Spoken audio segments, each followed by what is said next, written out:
When I was newly ordained, I was assigned to a parish in New Jersey. I thought I'd be assigned to a high school, so I was really surprised. But everyone said, "Oh, you're going to be with Father Peter. Father Peter is excellent."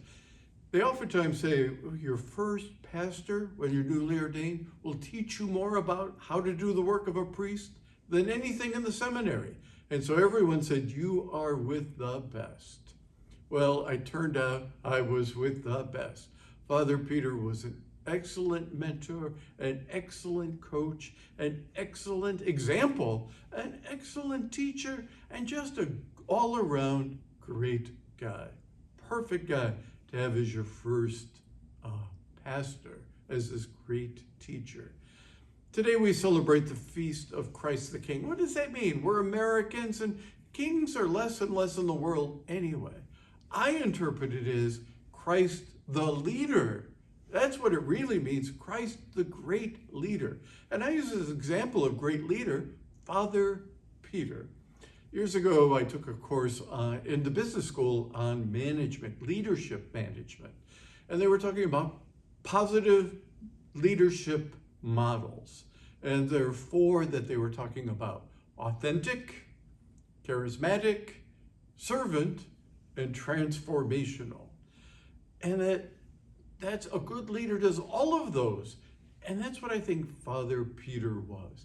He did all of those. He was authentic, true to himself. Boy, he knew himself. Charismatic, he just inspired people to do the work of a parish. Servant, he was the servant of the people. And transformational. I think he really transformed that parish to be a spectacular, cutting-edge parish.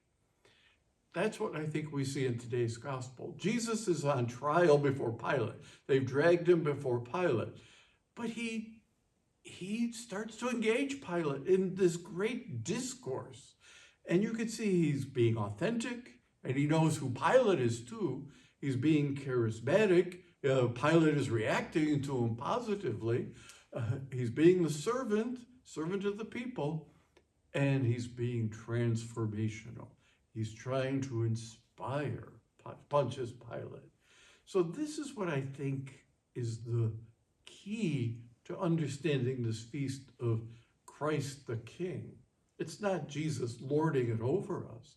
It's Jesus transforming us and inspiring us and serving us and telling us to be authentic. And on this feast day, maybe we are called to be leaders ourselves. I think that's what Jesus does to the apostles, does to everyone in the gospel he meets. He inspires them to be leaders, not followers.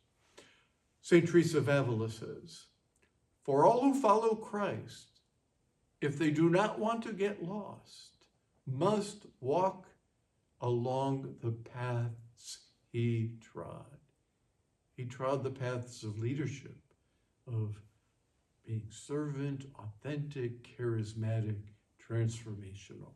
That's the call of this feast, for us to be that same kind of leader. That's the call of today's feast.